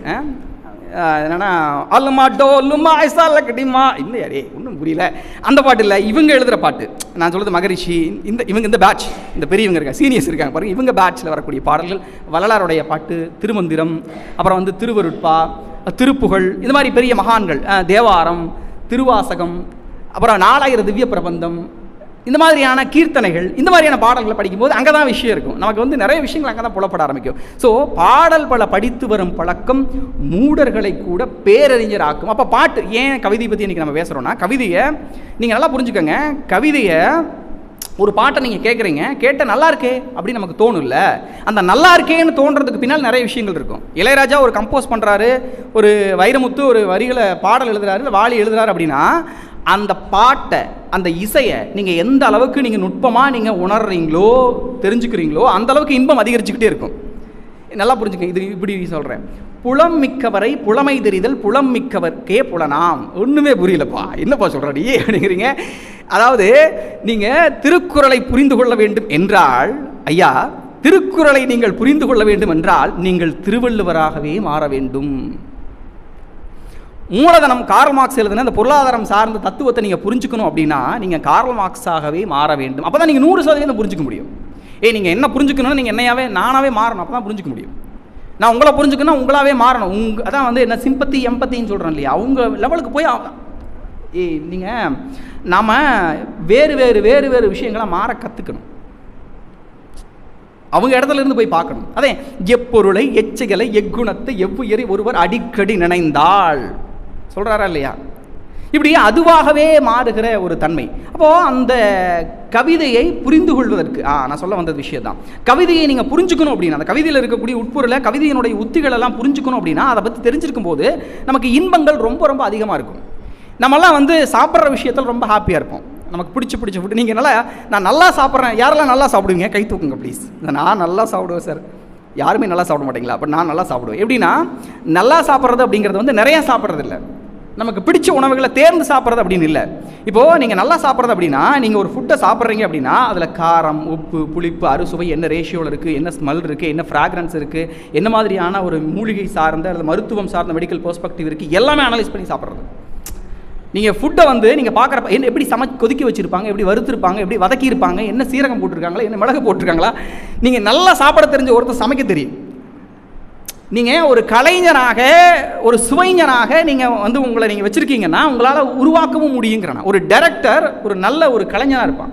ஒரு படத்தை வந்து ஒரு ஒரு ஒரு சாதாரணமான ஒரு நிலையிலிருந்து ஒரு மக்களாக இருந்து ரசிக்க தெரிஞ்ச ஒருத்தனால் மட்டும்தான் ஒரு கலைஞனாக இருக்க முடியும், ஒரு இயக்குனராக இருக்க முடியும். கவிதையை படைக்க வேண்டும் என்றால் கவிதையை சுவைக்க கற்றுக்கொள்ள வேண்டும். புரிஞ்சுதுங்களா? இப்போது இந்த கவிதை இவர் படிச்சிருக்கிறார் நிறையா. நம்மால் வேதாத்திரி மகரிஷி நிறைய திருக்குறளை படிச்சிருப்பார், நிறைய திருப்புகளை படிச்சிருப்பார். அதை எதையும் படித்து அவர் 3வது படித்தார்னு போய் சொல்லிட்டு இருக்கிறார். சரிங்களா? இன்ஸ்டிடியூஷனில் 3வதுங்கிற மார்க் அவர் கிரேடு. மற்றபடி அவரெல்லாம் யூனிவர்சல் லேர்னிங் தான். ஒரு என்ன சொல்கிறது, அன்லிமிட்டட் அண்ட் அன்அக்சஸபிள், அது அக்சசபிள் தான், பியாண்ட் த லிமிட். அவ்வளோ படிச்சிருக்கிறார். அவர் என்ன சொல்கிறார், நான் புத்தகத்தில் படித்தது கவிதாயா, எனக்கு பிரம்மம் சொல்லி கொடுத்ததுங்கிறார். அப்படி அந்த கவிதையின் எப்படி வருது? அவர் என்ன போய் நான் பணிவு அவர் ஒத்துக்கிறார். அவருடைய நூல்களில் நான் பெரிய மொழியியல் அறிஞரெல்லாம் கிடையாது, ஏதாவது பிழைகள் இருந்தால் நீங்கள் மன்னிச்சிருங்க, அவ்வளோ பெரிய ஆள் நம்மகிட்ட மன்னிப்பு கேட்குறாரு பாருங்க. அவர் எழுதுறீங்க படிச்சிங்கன்னா தெரியும். நான் வந்து அவ்வளோ பெரிய மொழி அறிஞர் கிடையாது, ஆனால் இருக்குது அவருடைய மொழியில் வந்து குறைகள் இருக்குது. அதை நான் வந்து ஒரு மொழி ஆசிரியராக நான் சொல்கிறேன். ஆனால் என்ன சொல்கிறது, ஒரு சூரியன்மா அவர். சூரியன்னா சுட்டரிக்கும், கொஞ்சம் ஓவராக போனால் கொஞ்சம் பிரச்சனை வரத்தான் செய்யும் இல்லையா? அப்போது அவர் ஒரு பெரிய ஒரு மகா ஞானி இல்லை. அந்த குறைகளெல்லாம் வந்து அதுக்கு முன்னாடி பெருசாக தெரியாது. எல்லாருமே எல்லாத்துலேயும் எக்ஸ்பர்ட்டாக இருக்க முடியாதுல்ல. ஒட்டகம் பாலைவனத்தில் எக்ஸ்பர்ட்னா, திமிங்கலம் தண்ணியில் எக்ஸ்பர்ட்டு இல்லையா? குரங்கு மரம் விட்ட மரம் தாவரத்தில் எக்ஸ்பர்ட்டு. நம்மளால் வந்து ஞானத்தில் எக்ஸ்பர்ட்டு. நீ அவர் முன்னாடி நிற்கவே முடியாது. அங்கே போய் என்ன லாங்குவேஜ், என்ன ஃபிலாசபி, மற்ற விஷயங்கள்லாம் பேசுகிறதுக்கு வாய்ப்பே கிடையாது. அப்போ அவர் பாருங்கள், நீங்கள் எல்லாம் கவனிச்சு பாருங்கள், ஒரு ஃபிலாசபர் வந்து ஒரு பொய்டிக் ஒரு ஸ்ட்ரக்சரோட அவரை பொறுத்த வரைக்கும் message should be conveyed to people, அவ்வளோதான். மற்றபடி கவிதையில் நான் பெரிய ஜாலம் வித்தையெல்லாம் காட்டணுங்கிற அவசியம், ஆனாலும் காட்டியிருக்கிறாரு. நான் அதை தொட்டு காட்ட போகிறேன். என்ன மாதிரி இடங்களை காமிச்சிருக்காரு அப்படிங்கிறத வந்து உங்களுக்கு காமிக்க போகிறேன். அவருடைய உள்ளடக்கம் எப்படி இருக்குன்னா, அவர் சொன்ன மாதிரியே தான். அவர் வந்து தன்னுடைய வாழ்க்கைக்கும் தன்னுடைய எழுத்துக்கும் இடைவெளியே இல்லாமல் தான் வாழ்ந்துருக்கிறாரு. அவர் என்ன எழுதியிருக்கிறாரோ அப்படி தான் அவர் வாழ்ந்துருக்கிறார். அதாவது பொருள் காமம் அறம் வீடு என்ற கருத்தின் ஆண்கள் கடமையறம் உணர்த்த வேண்டும்னு கவிதை சொன்னார். அப்படி தான் இருக்கும். அவருடைய சாப்டரே பிரிச்சிருக்கிறது அப்படின்னா பொருளாதாரம்னு பிரிச்சிருப்பாரு, அறவியல்னு பிரிச்சிருப்பாரு. இந்த ஞானக்களஞ்சியத்தை போய் சாப்டர் எப்படி பிரிச்சிருக்காருன்னு பாருங்க. இப்படி தான் பிரிச்சிருக்கிறாரு. எப்படி திருக்குறள் எப்படி அறத்துப்பால் பொருட்பால் காமத்துப்பால்னு பிரிச்சார் இல்லையா, அப்படி இவர் மெய்ஞானம் வீடு பேர் அது தனி சாப்டர் பிரிச்சிருக்கிறாரு. அப்படி தான் அவர் கொடுத்துருக்கு. அவருடைய கண்டென்ட் இது தான் இருக்கும். ஆனால் அவர் வந்து ரொம்ப சின்ன சின்ன பெக்யூலியரான விஷயத்துக்கெல்லாம் கூட அவர் பேசியிருக்கிறாரு. நம்ம பின்னாடி பார்ப்போம். அதில் என்னென்னா,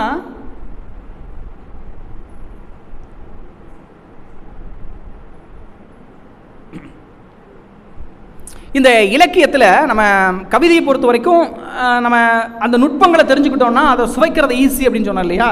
ஒரு உதாரணம் சொல்கிறேன் பாருங்க. நம்ம சினிமா பாட்டில் கொஞ்சம் அந்த என்னவளே அடி என்னவளே எந்த இதயத்தை தொலைத்து விட்டேன், இந்த பாட்டு கேட்டிருக்கீங்க இல்லையா.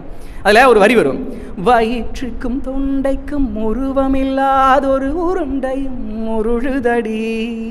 இந்த வயிற்றுக்கும் தொண்டைக்கும் ஒரு உருளை, அது நீங்கள் எப்படி புரிஞ்சுக்கணுன்னா, ஒரு பாய் ஒரு கேர்ள் கிட்ட லவ்வை ப்ரப்போஸ் பண்ண போகிறான். அவள் அக்செப்ட் பண்ணுவாளா மாட்டாளாங்கிற ஒரு தவிப்போடு அவன் போகிறான். அப்படி போகும்போது ஒரு வழி, அந்த எச்சில் முழுங்குவாங்க இல்லையா, ஒரு பயத்தில் முழுங்குவாங்க. அந்த விஷயத்த அந்த பாட்டில் சொல்கிறார் வைரமுத்து வரி எழுது, வயிற்றுக்கும் தொண்டைக்கும் உருவமில்லாத ஒரு உருண்டையும் உருளுதடி. நீங்கள் இதை புரிஞ்சுக்கிறதுக்காக சொல்கிறேன். இதை அப்படியே நம்ம இங்கே கொண்டு வரோம் சரிங்களா. என்னென்னா பொங்கல், நம்மளால் வேதாத்திரியார் பொங்கல் அன்றைக்கி உட்காந்து யோசிக்கிறார் இன்னையே எழுதலாம் அப்படின்ட்டு. இவருக்கு இப்படி ஒரு யோசனை வருது, அங்கே சொல்லியிருக்காங்களே அதே மாதிரி நம்மளும் எழுதணும் அப்படின்னு சொல்லிட்டு, என்ன இப்போ நம்மளால் எழுதணும் எப்படி எழுதுவார், வடிவேலுக்குன்னு ஒரு வெர்ஷன் இருக்கிற மாதிரி வேதாத்திரிக்குன்னு ஒரு வெர்ஷன் இருக்கும், பொங்கலுக்கு ஒரு கவிதை எழுதணும் நம்மளால் எழுதுவார் சரிங்களா. உட்காந்து எழுதுறாரு, வெட்டவெளி என்ற பெரும் பானைக்குள்ளே, அவரை பொறுத்த வரைக்கும் பானைங்கிறது வெட்டவெளியா, வெட்டவெளி என்ற பெரும் பானைக்குள்ளே வேகுது பார் அண்டகோடி எனும் அரிசிங்கிறாரு. உரியால் பண்ணிங்க, நம்மளாம் பானை அரிசிங்கிறத ஒரு பாருங்க, வெட்டவெளி என்ற பெரும் பானைக்குள்ளே வேகுது பார் அண்டகோடி எனும் அரிசிங்கிறாரு. இந்த நட்சத்திரங்களெல்லாம் அவருக்கு அரிசி மாதிரி தெரியுதான், இந்த வெளி அவருக்கு பானை மாதிரி தெரியுதான். அவருடைய வியூ பாருங்க. நம்ம எதை பற்றி யோசிச்சுட்டு இருக்கிறோம், நம்மளால சக்கரை பொங்கல் எப்போ சாப்பிட்டு சுண்டல் கொடுப்பாங்கன்னு பார்த்துட்டு அவர் யோசனை பாருங்க அங்கே போயிட்டு இருக்கு. அவருடைய வேவலன்ட் பாருங்க எங்கே இருக்குது அப்படின்னு சொல்லிட்டு. ஏன்னா நம்ம எப்படி யோசிக்கிறோமோ அந்த மாதிரி தான் நமக்கு, ஒருத்த பொருளாதார நோக்கமாக இருந்தால் அவனுக்கு கமர்ஷியலாக தான் யோசிச்சுட்டு இருப்பான். ஒருத்தன் ஒரு பொண்ணுங்கிறதா பொண்ணு மாதிரி தான் யோசிச்சுட்டு இருப்பான், அது சைட் எங்கே இருக்குது கலர் எங்கே இருக்குன்னு பார்த்துட்டு இருப்பான். இவர் யோசிக்கிறப்ப தான் வெட்டவெளி என்ற பெரும் பானைக்குள்ளே வேகுது பார் அண்டகோடி எனும் அரிசி அட்டத்திக்கும் அறிவாலே துளாவி விட்டேன். பொங்கல்னா அப்படி கடையும் இல்லையா, அப்படி வச்சு அப்படி கடை, அட்டத்திக்குன்னா 8 திக்கும் அறிவாலே துளாவி விட்டேன், நான் துளாவி விடுறேன். ஆஹாஹா அதை சுவைக்க என்ன இன்பம், ரொம்ப பெரிய இன்பமாக இருக்கான், அதை சுவைக்கும் போதே பயங்கர இன்பமாக இருக்கான். தொட்டுத்தான் அதை கொடுப்பேன் சூடு ஆறாதுங்கிற, நான் கொடுப்பேன் உங்களுக்கெல்லாம் கொடுப்பேன், தொட்டுத்தான் தீட்சியா சரிங்களா, மூலாதாரம், தொட்டுத்தான் அதை கொடுப்பேன் சூடு ஆறாது. அதை குண்டலினி ஆகிப்போச்சு. அப்போ தான் பற்ற வைக்கிற பத்திக்கோங்கிற, ஜஸ்ட் அது ஒரு சிமுலேஷன் இல்லையா, அது ஒரு பிறப்பு, அது ஒரு மறுபிறப்புங்கிறான். ஒரு பிறப்பு என்னன்னா, நம்ம பிறக்கிற தாய் வயிற்றுலேருந்து பிறக்கிறது ஒரு பிறப்புன்னா, தீட்சை கொடுக்கப்படுகிற போது நமக்கு இன்னொரு பிறவி கிடைக்குது, நம்ம அதாவது ஆன்ம விழிப்பு நிலை கிடைக்கக்கூடிய ஒரு பிறப்பு கிடைக்குது. அதுக்கு பிறகு நம்ம வாழ்க்கையே மாறிடும். தொட்டுத்தான் அதை கொடுப்பேன் சூடாராது சுவைக்க சுவைக்க இன்பமிகும் சூட்சும பொங்கல்ங்கிறார். நீங்கள் ஜிலேபி சாப்பிட்றீங்க இல்லை பொங்கலே சாப்பிட்றீங்க, நீங்கள் ஒரு ரூபா சாப்பிட்றீங்க, 2 ரூபா சாப்பிட்றீங்க, ஒரு 5-6 முறை சாப்பிட்டதுக்கப்புறமா திகச்சிரும்ல, திகட்டிரும்ல, அச்சோ இதுக்கு மேலே சாப்பிட முடியாது, வயிறு நம்பிடுங்கிறது வேற. ஒரு ஸ்டேஜுக்கு மேலே நமக்கு டேஸ்ட் ஒரு மாதிரி திகட்டி போயிடும்ல. நீங்கள் இனிப்பு ரொம்ப அதிகமாக சாப்பிட்டீங்கன்னா ஒரு ஜிலேபிக்கு மேலே நம்ம 2, 3, 4, 5வது ஜிலேபியெல்லாம் இனிக்காது, நிச்சயமாக இனிக்காது. ஆனால் இவர் என்ன சொல்கிறாருன்னா, சுவைக்க சுவைக்க இன்பம் மிகும் அப்படிங்கிறார். அது குறையாதரா, நான் கொடுத்த அந்த பொங்கல் அப்படிங்கிறது நீ ஏதோ சாப்பிட்றதுனால அந்த டேஸ்டினுடைய ரேஷியோ அப்படியே குறைஞ்சிடாது, வேல்யூ குறையாது, அது மேலும் மேலும் அதிகரிச்சுக்கிட்டே இருக்கும். சூட்சும பொங்கல்ங்கிறார். சூட்சுமம்னா கண்களுக்கு புலப்படாத, புலன்களுக்கு புலப்படாத மறைமுகமான ஒன்று அப்படிங்கிறார். இப்போ இப்போ அந்த வயிற்றுக்கும் தொண்டைக்கும் உருவமில்லா வெட்டவெளி என்ற பெரும் பானைக்குள்ளே வேகுது பார் அண்டகோடி எனும் அரிசி உருண்டையும் உருளுதடி அட்டத்திக்கும் அறிவாலே துளாவி விட்டேன். இப்போ புரியுதா? இங்கே நடக்கிற ப்ராசஸ் அவருடைய மென்டலி நடக்கிற ப்ராசஸோட கனெக்ட் ஆகுது. அவருடைய மனநிலையே இங்கே நடக்கிற ப்ராசஸோட சொல்கிறார். அந்த பொங்கலை இவர் எங்கே பிரபஞ்சத்தோட கனெக்ட் பண்ணி சொல்கிறாரா இல்லையா? இதுக்கு பேர் என்னன்னா இலக்கியத்தில் படிமம் அப்படின்னு சொல்கிறார்.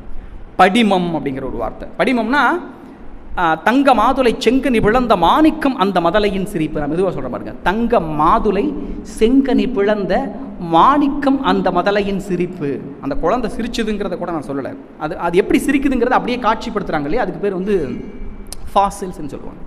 ஃபாசில்னால் அந்த காலங்களில் டைனோசராக இருக்குல்ல, அது ஒரு காலகட்டத்தில் வாழ்ந்ததுங்கிறதுக்கான அடையாளமாக மண்ணில் அப்படியே படிஞ்சிருக்கும்.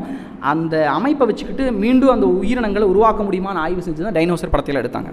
அதான் படிமம்ங்கிறாங்க. படிமம் அதில் அப்படியே படிஞ்சிருக்கும். அது இந்த விஷயங்கள் படிஞ்சிருக்கு தான் படிமம் அப்படின்னு சொல்கிறோம். அதை தாண்டி இன்னொரு விஷயம் என்னென்னா, இந்த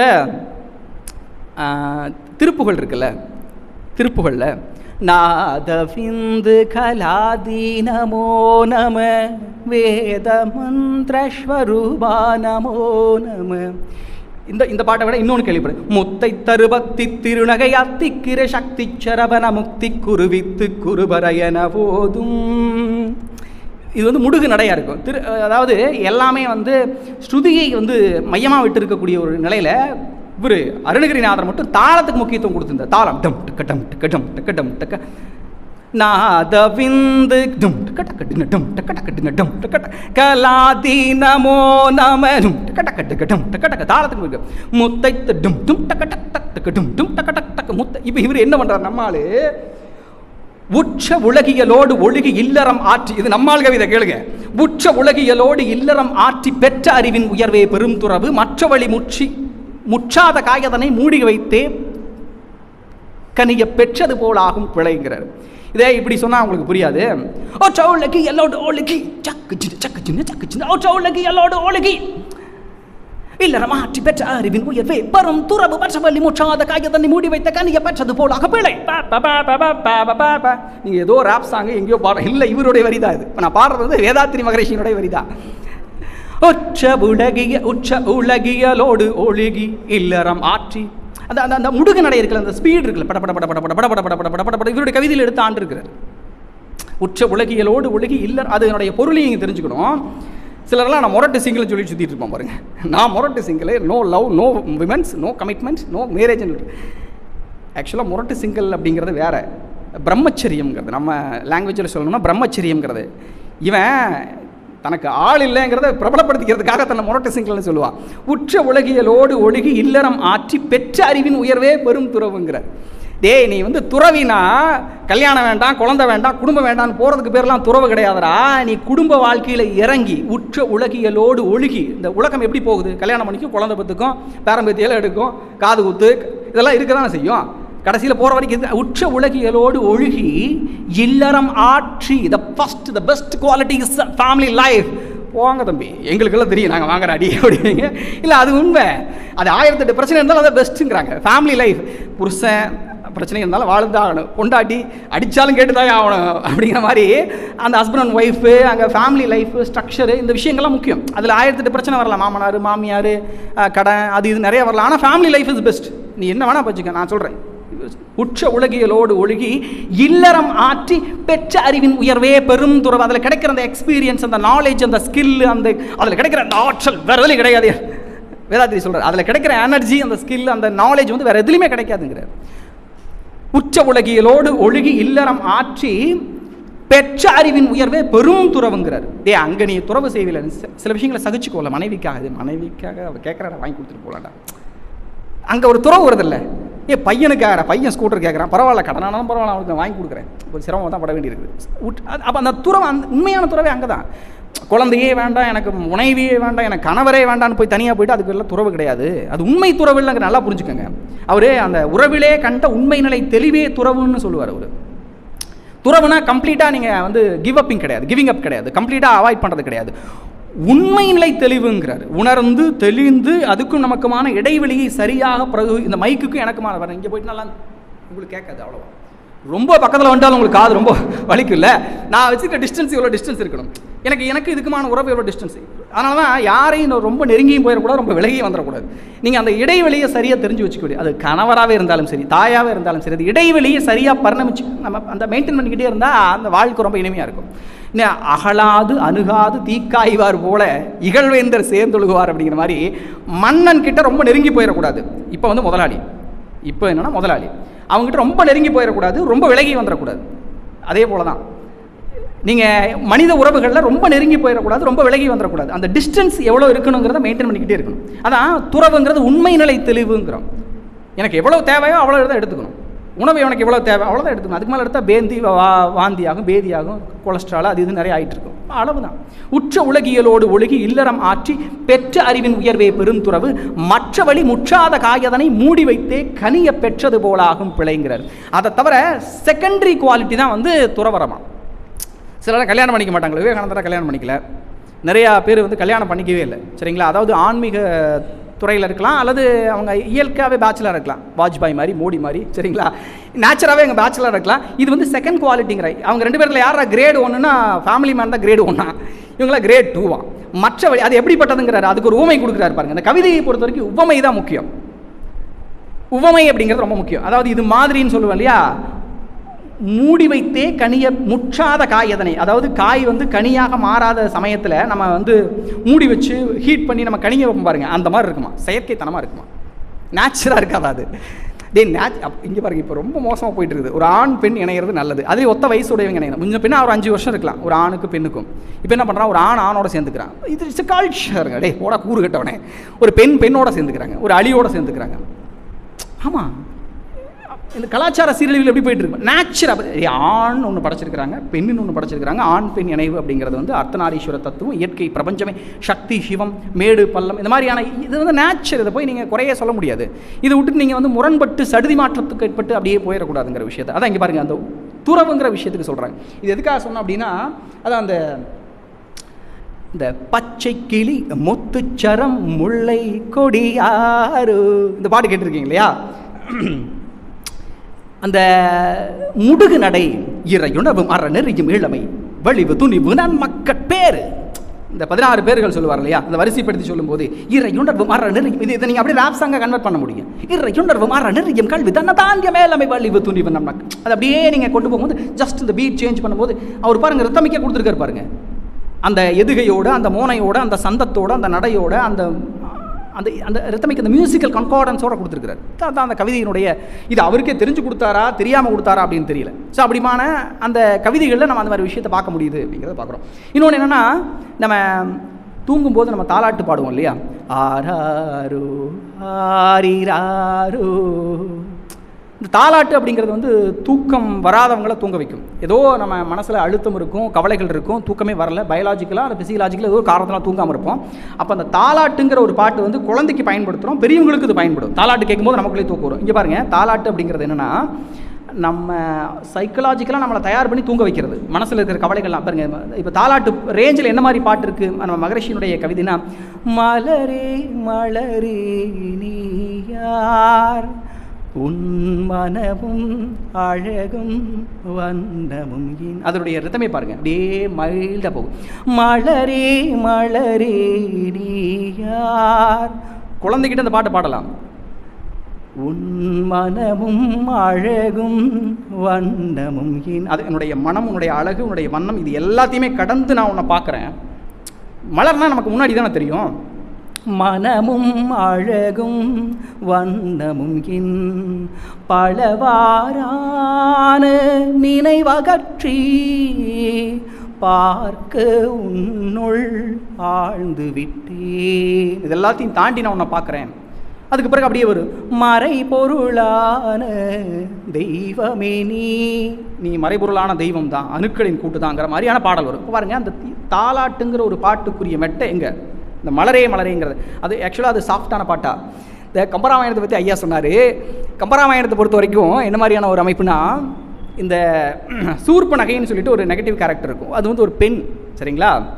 அந்த சூர்பனகைனா வந்து நெஞ்சில் வஞ்சத்தோட ஒரு நெகட்டிவான கேரக்டர். எப்படி நம்ம ட்ராமாவில், நம்ம சீரியலில் அந்த வில்லிகள் வருவாங்க இல்லையா, ஏய் அவளை கெடுத்து குட்டிச்சு ஒரு அக்காவை நான் விட மாட்டேன்னு சொல்லி கேரக்டர், அந்த மாதிரி கேரக்டர் வந்து சூர்பனகையுடைய கேரக்டர். ஆனால் அவள் பார்க்க அழகாக இருப்பாள். ஆனால் பெண் இல்லையா, பெண்ணாலே ஒரு மென்மை இருக்கும் இல்லையா. அது எப்படி வரும்னா, அம்சொல் இள மங்கை என வஞ்ச மகள் வந்தாள், செஞ்சுவிய கஞ்சம் நம்மீர் சீரடியலாகி அம்சொல் இள மஞ்சை என வஞ்ச மகள் வந்தாள். எவ்வளோ சாஃப்டாக அந்த வேர்டை யூஸ் பண்ணுறாரு பாருங்க கம்பர். அந்த பெண்ணுக்கு மென்மை, மெல்லெழுத்துக்கெல்லாம் சொல்லுவார். அம்சொல் இள மங்கை என வஞ்ச மகள் வந்தாள், ரொம்ப சாஃப்டாக யூஸ் பண்ணுவார். இது அப்படியே இங்கே கும்பகர்ணன் தூங்கிட்டு இருக்கிறாரு, அப்படி ஆழ்ந்த நித்திரையில் இருக்கிறார். அவர் எழுப்புறதுங்கிறது, அவர் ஆக்சுவலாக போருக்கு தான் எழுப்புவாங்க, ஆனால் அவர் எழுப்புறதே பெரிய போர் தான், சரிங்களா. என்ன பண்ணுவாங்க அப்படின்னா, சுற்றி ஒரு 1000 பேர் இருக்கா. அதாவது நீங்கள் புரிஞ்சுக்கணும், அவர் வந்து ஒரு மிகப்பெரிய பூதம் படுத்திருக்க மாதிரி படுத்திருக்கும். அவர் மூக்கு மேலே ஒருத்தர் ஏறினா இப்படி இந்த அளவு ஒரு எறும்பு ஏறினா எப்படி இருக்கு நம்ம மூக்கு மேலே, அப்படி தான் போர் வீரர்கள் வந்து அவர் மேலே ஏறுவாங்க. அவர் சைடில் குத்திக்கிட்டு இருப்போம், ஒருத்தர் வந்து அந்த கடப்பாறையை வச்சுக்கிட்டு அவருடைய தொப்புள் வச்சு குத்திட்டு இருப்போம், ஒருத்தர் மூக்கில் விட்டு நோண்டிட்டு இருப்போம், ஒருத்தர் கண்ணை வச்சு நோண்டிட்டு இருப்போம். அவர் நல்லா தூங்கிட்டு இருப்பார். அவர் அதுக்கெல்லாம் எந்திரிக்கவே மாட்டார். அந்த சமயத்தில் இவர் பாடுறாரு, உறங்குகின்ற கும்பகர்ணன் உங்கள் மாய வாழ்வேலாம், எழுந்திராய் எழுந்திராய் நீ கிடந்து எழுந்திராய். கும்பகர்ணனை எழுப்பணும்ல. கும்பகர்ணனா யார்? ஒரு வலிமையான வீரன்ல.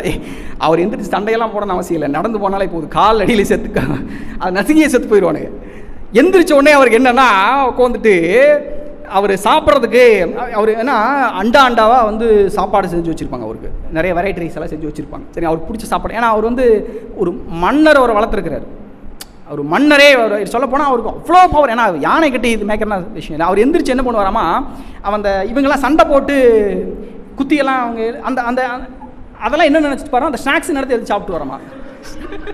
அந்த கத்தி கடப்பாறை அந்த கேடயம் அதெல்லாம் ஸ்நாக்ஸ் எடுத்து இதில் படை வீரர்கள் சேர்ந்து வந்துடுவாங்க. வாடா நீ வந்துட்டியாவா அப்படின்னு சாப்பிட்ருவேன். ஆக்சுவலாக அதெல்லாம் சாப்பிட்டுட்டு அதுக்கப்புறம் தான் போருக்கு போக வராமா. ஸோ அப்படி அவர் எழுப்பும்போது இங்கே பாருங்கள், கம்பர் வந்து வார்த்தை அதனால தான் வந்து சொல்லின் அது வள்ளுவ எப்படி நம்ம வந்து அனுமனை சொல்லின் செல்வன் சொல்லுவோம், கம்பன் சொல்லின் செல்வன். அனுமன் வந்து நீங்கள் மகரிஷி பயன்படுத்துகிற நிறைய விஷயங்கள் சொல்ல முடியும்.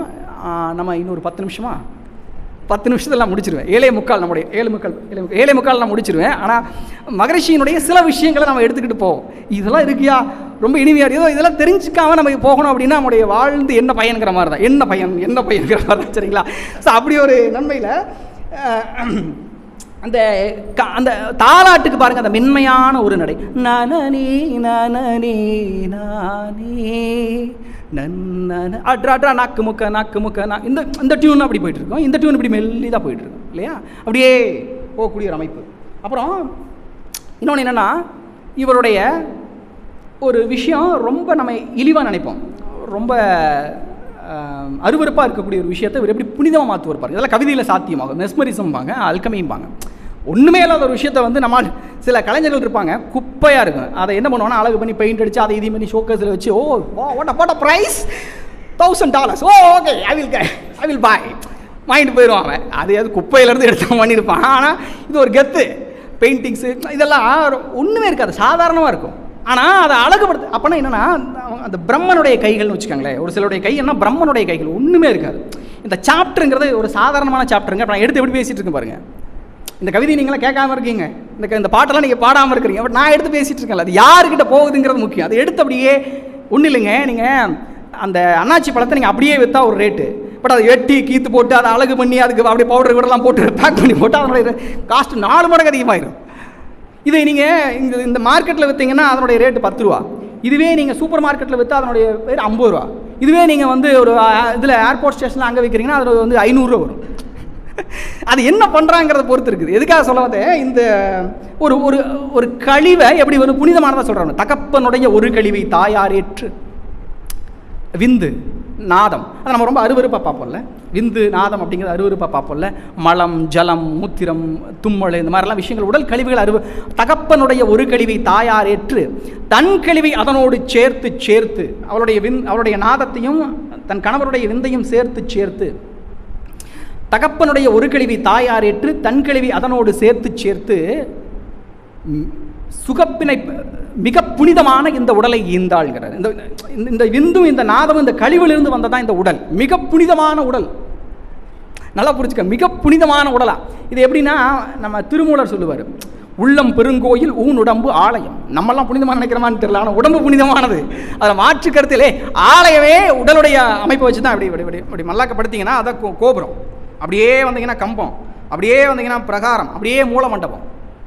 வல்லட் பிராணார்க்கு வாய் கோபுரவாசல், தெல்ல தெளிந்தோர்க்கு சீவன் சிவலிங்கம், கள்ள புலனைந்தும் காளா மணி விளக்கே. நம்ம 5 பூதங்கள் இருக்குது, அந்த 5 பஞ்ச திரிகள் இருக்குல்லையே, அந்த தீபங்கள் இருக்குல்லையே, அது வந்து பஞ்ச புலன்கள் தானமா. கண் காது மூக்கு அந்த பஞ்ச புலன்கள் தானமா. அது அப்படி சொல்கிறார். அப்போ இந்த உடம்பு அப்படிங்கிற விஷயம் இருக்குல்லையே, இது வந்து ஒரு கோவிலுக்கு நிகரானது. இது வந்து என்னன்னா, ஒரு கோவிலுக்கு நிகரானது. தகப்பனுடைய ஒரு கழிவை தாயார் ஏற்று தன் கழிவை அதனோடு சேர்த்து மிக புனிதம் எனும் இந்த உடலை ஈந்தாள். ஒரு கழிவில் இருந்தால் நம்ம வந்திருக்கிறோம். அப்போ நம்ம கண்ண கழிவா? ஆமாம், உடம்புல மலம் தேங்கிடுச்சுன்னா வெளியேற்றிடும், சிறுநீர் தேங்கிடுச்சுன்னா வெளியேற்றிடும், என்ன இருந்தாலும் வெளியேற்றிடும். ஏன்னா உள்ளே வச்சிருந்தா அதை பொறுத்து. அதே போல் ஒரு குழந்தை உருவாகி அப்படியே மெல்ல உடல் உறுப்புகள்லாம் பரிணமிச்சு அப்படியே வர 9 மாதம் 9 நாள் 9 மணி நேரம் ஆனவுடனே ஜூட் தள்ளுறா வெளியே தள்ளிடுறது. சரிங்களா? குழந்தை வெளியே வரும் இல்லையா? அதை பொறுத்த வரைக்கும் அது கழிவு தான். அந்த குழந்தைய உடம்புக்குள்ளே அந்த அபானம்னு சொல்லுவாங்க. அபானம் தான் நம்ம உடம்புல அந்த பின்னாடி கேஸ் வரும் பாருங்க, சாப்பிட்டுட்டு நம்ம அதை இதையும் சாப்பிட்டுருவோம், கேஸ் வெளியே வரும்போது அபானன் வந்து உடம்புல இருக்கிற குழந்தையை வெளியே தள்ளிடும். விந்தை அந்த உடம்புல இருக்கிற கழிவு பூரா அதை வெளித்தள்ளும். அப்படி குழந்தையை வெளித்தள்ளும். அதை பொறுத்த வரைக்கும் இது கழிவு தான். அதை அவர் சொல்கிறார் பாருங்க, சுகப்பிணைப்பின் அடையாளமான இந்த சுக்கில ஸ்ரோனிதம் சேர்ந்து உருவாய் வந்த சுகப்பிணைப்பான். ஒரு ஆண் பெண் சேரும்போது இயற்கையாகவே இன்பம் அதிகமாக இருக்கும், உடல் இணைப்புங்கிற போது அதிகமாக இருக்கும். அதனுடைய அடையாளமாக சுக்கில ஸ்ரோனிதம், சுக்கிலம்னா பெண்ணுடைய அந்த லிக்விட் செக்ஷுவல் வைட்டல் ஃப்ளூயிட், ஸ்ரோனிதம் சுக்கிலம்னா ஆணுடைய செக்ஷுவல் வைட்டல் ஃப்ளூயிட், ஸ்ரோனிதம்ங்கிறது பெண்ணுடைய செக்ஷுவல் வைட்டல் ஃப்ளூயிட். சுக்கில ஸ்ரோனிதம் சேர்ந்து உருவாய் வந்த முகப்பினையே உடல் வளர்ச்சி பெற்ற பின்னர் முன்னினைவால் நாடுவதே மோகமாகும் சொல்கிறார். மோகம்னா லஸ்ட்டு எப்படி வருதுன்னா, நீங்கள் வந்து லான்ச் பண்ணும்போதே ஒன்று அந்த கன்ஃபிகரேஷனோட தான் லான்ச் பண்ணியிருக்காரு. ஆப்பிள் ஃபோன் இந்த மாடல் இது தான், அதனுடைய ஸ்ட்ரக்சர் இதுதான், அப்படி தான் லான்ச் பண்ணியிருக்காரு. காமங்கிறது வெளியிலேருந்து வரக்கூடிய விஷயம் இல்லை, நேச்சுராகவே இருக்கும். ஒரு மீன் பிறந்த உடனே நீந்திடும். அதுக்கு யாரும் அம்மாலாம் சொல்லிக் கொடுக்காது, இப்படி தான் நீந்தணும்லாம் சொல்லிக் கொடுக்காது. அது உழுந்த உடனே அது நீந்திடும். கண்ணுக்குட்டி வந்து பிறந்த உடனே எழுந்து நடக்க ஆரம்பிக்கும். நீங்கள் அதுக்கெல்லாம் வாக்கிங்கெல்லாம் கூட்டு போகலாம். நம்மள மாதிரிலாம் மனுஷங்க மாதிரிலாம் இப்போ தப்பி தவழ்ந்தெல்லாம் அந்த எந்திரிச்சுன்னு அது நடக்கும். அந்த உயிர்களுடைய அந்த சூட்சம் அந்த மாதிரி. அப்படி தகப்பனுடைய ஒரு கழிவி தாயார் ஏற்றுங்கிற பாட்டில் பாருங்கள், ரொம்ப ஒரு உளவியல் ரீதியாக நம்ம அதெல்லாம் ரொம்ப கழிவு ரொம்ப இழிவுன்னு நினச்சிட்டு இருக்கோம் இல்லையா, அதை வந்து புனிதமானதாக மாற்றுறாரு பாருங்க, ஒரு கடவுளுக்கு நிகராக மாற்றுறாரு. ஸோ அப்படிப்பட்ட ஒரு தன்மையை நம்ம பார்க்க முடியுது. கடைசியாக நம்முடைய வேதாத்திரியத்தினுடைய அந்த கடைசி ஒரு 5 நிமிஷத்தில் சில விஷயங்கள் நான் சொல்லி முடிக்கிறேன். இந்த மாதிரி கவிதைகள் எடுத்துக்கிட்டோம் அப்படின்னா பல்வேறு விஷயங்கள் இருக்குது, ஓமைகள் இருக்குது, உத்திகள் இருக்குது. நீங்கள் ரொம்ப எளிமையாக நம்மக்கிட்ட கொண்டு போய் சேர்க்கணும் அப்படிங்கிறதுக்காக ரொம்ப ஜார்கன் வேர்ட்ஸை பயன்படுத்தாமல், லிட்டரரி வேர்ட்ஸை பயன்படுத்தாமல், ரொம்ப டெக்னிக்கல் டேர்ம்ஸ் எல்லாம் பயன்படுத்தாமல் எளிமையாக அவருடைய கவிதைகளை வந்து அதை கொண்டு போய் சேர்க்கணும் அப்படின்னு சொல்லி பயன்படுத்தியிருக்கிறாரு.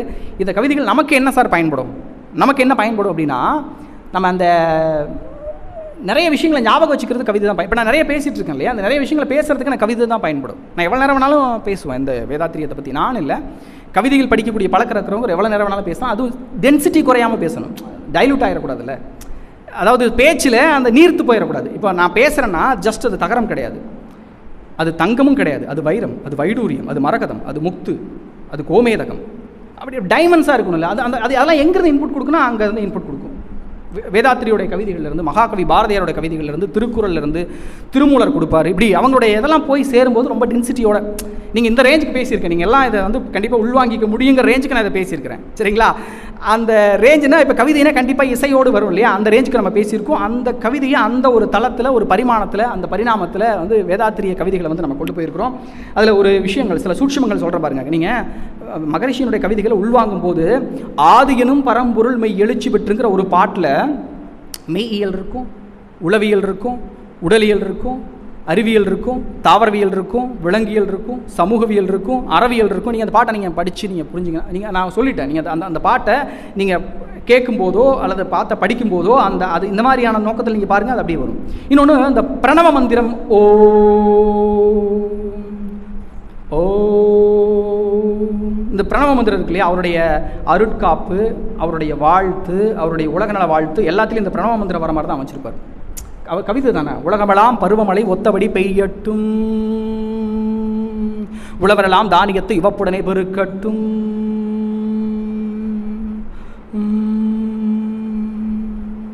இப்படிதான் இருக்கும். அவருடைய அருட்காப்பை பாருங்க. அருட்காப்புனா நம்ம ஒரு டிவைன் ப்ரொடக்டிவிட்டி தானே, அது எப்படி கொடுப்பார் பாருங்க. அருட்பேர் ஆற்றல் இரவும் பகலும் எல்லா நேரங்களிலும் எல்லா இடங்களிலும் உறுதுணையாகவும் பாதுகாப்பாகவும், உறுதுணையாக பாதுகாப்பாக வழிநடத்துவதாக இல்லை, உறுதுணையாகவும் பாதுகாப்பாகவும். That's brilliant, great personality. நீங்கள் அஜ்ராசனம் போட்டால் கூட விரல் மேலே விரல் போடும்பாரு. அதில் டெக்னிக்ஸ் இருக்குயா. காயகல்பத்தை செய்யும் போது கூட நீ வந்து உள்நாக்கு அண்ணாக்க மேல் நோக்கி நகர்த்தும் பாரு, டெக்னிக்ஸ் இருக்குயா. நீங்கள் செய்கிற ஒவ்வொன்றுக்கு பின்னாடி டெக்னிக்ஸ் இருக்குது. அது வந்து ஸ்ட்ராட்டஜிக்கலாக அவுட்புட் அதனுடைய ரொம்ப எஃபெக்டிவாக கிடைக்கும். அப்போ நான் சொல்கிற விஷயங்கள்லாம் ரொம்ப சாதாரணமாக கொடுத்துட்டேங்கிறதுனால நீ ரொம்ப ஜாலியாக ரொம்ப மேலோட்டமாக எடுத்துகிட்டு போய்க்காத. இது அத்தனையும் 40 வருஷம் ஆய்வு, காயகல்பமாகட்டும், உடற்பயிற்சி ஆகட்டும், உடற்பயிற்சி ஆகட்டும், அத்தனையுமே ப்ராக்டிக்கலாக நான் கொடுத்துருக்கிறேன். எதையுமே நீங்கள் அலட்சியப்படுத்தாதீங்க, எல்லாத்தையுமே நீங்கள் எடுத்துக்கோங்க, பயன்படுத்திக்கோங்க. எந்த ஒரு விஷயமே எளிமையாக கிடைக்கிற போது, மலிவாக கிடைக்கிற போது, இலவசமாக கிடைக்கிற போது அதனுடைய மதிப்பு தெரிவதில்லை சரிங்களா. அதனுடைய வேல்யூ என்னென்னு தெரிஞ்சு வைக்கிறது தான் நம்முடைய வேலை. அவர் மகரிஷியினுடைய கவிதைகள் இவ்வளோ விஷயம் இருக்குது அப்படின்னு சொல்லி நமக்கு தெரியாமல் இருக்கலாம். ஆனால் இப்போ நமக்கு தெரியுது இதில் இவ்வளோ விஷயங்கள் இருக்குது. நான் சொன்னது சும்மா ஒரு ட்ரைலர் கூட கிடையாது. அந்த ட்ரெய்லருக்கு முன்னாடி ஒரு இது போடுவாங்கள்ல, டீஷர், சரிங்களா? டீசர், நான் சொல்ல ஒரு டீசர், சரிங்களா? நீங்கள் நான் படித்ததுக்கு நான் ஒரு சின்ன பையன், எனக்கு வந்து இலக்கியத்தில் ஓரளவுக்கு தான் அறிவு. நீங்கள் உங்களுடைய அந்த தேடல், உங்களுடைய அந்த நோக்கு அப்படிங்கிறது உங்களுக்கு நிறைய விஷயங்களை வந்து மகரிஷியின் மூலமாக உங்களுக்கு கிடைக்கப்பெறும். ஸோ இதோட என்னுடைய உரையை நான் நிறைவு செஞ்சுக்கிறேன். கவனிச்சுக்கங்க, உலக நல வாழ்த்து இருக்கு இல்லையா, அதை சொல்லி முடிக்கிறேன் பாருங்க. உலக நல வாழ்த்து. உலகமெல்லாம் பருவமழை ஒத்தபடி பெய்யட்டும், உழவரெல்லாம் தானியத்தை உபப்புடனே பெருக்கட்டும். இதுலேயும் பாருங்க, இது எல்லா பாட்டிலையுமே இருக்காது. நீங்கள் கவனிச்சு பார்த்தீங்கன்னா எல்லா பாட்டிலையுமே விழிப்பு நிலை என்ற ஒரு வெளிச்சம் கொண்டு, எல்லா பாட்டிலையும் இன்னும் முடியாது, இதில் முடியும். நீங்கள் அடிக்கடி சொல்கிற விஷயங்கள் எல்லாத்துலேயும் பிரணவ மந்திரத்தோடு முடிச்சிருப்பார். பிரணவ மந்திரம்ங்கிறது ஆன்ம ஒளியை வந்து மேம்படுத்தி அருள் ஒளியாய் நிலைக்கும் ஆன்மாங்கிற, நான் பேசிக்கிட்டே இருக்க முடியும் என்னால், ஆனால் time restrictions. The last minute. Thank you so much for giving opportunity. நன்றி.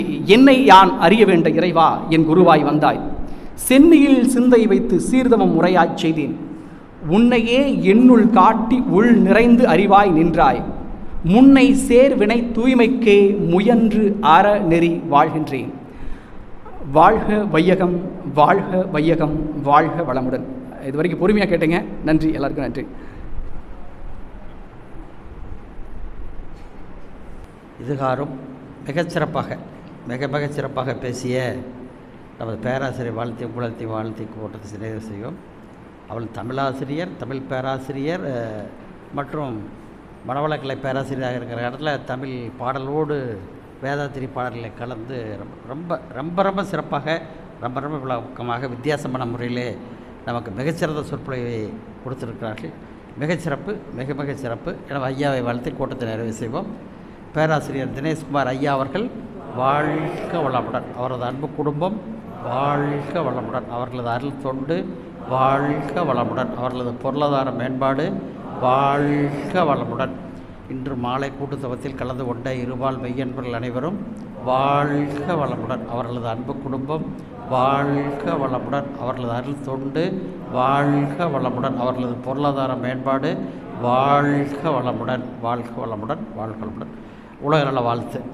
உலகமெல்லாம் பருவமழை ஒத்தபடி பெய்யட்டும், உழவரெல்லாம் தானியத்தை ஊப்புடனே பெருக்கட்டும், பல தொழில்கள் புரிகின்ற பாட்டாளி உயரட்டும், பகுத்துணர்வில் தொகுத்துணர்வு பண்பாட்டை உயர்த்தட்டும், கலகங்கள் போட்டி பகை கடந்தாட்சி நடக்கட்டும், கல்லாமை கடன் வறுமை கலங்கங்கள் மறையட்டும், நலவாழ்வை அளிக்கும் மெய் ஞான ஒளி வீசட்டும், நம் கடமை அறவாழ்வின் நாட்டத்தே சிறக்கட்டும், நம் கடமை அறவாழ்வின் நாட்டத்தே சிறக்கட்டும், நம் கடமை அறவாழ்வின் நாட்டத்தே சிறக்கட்டும்.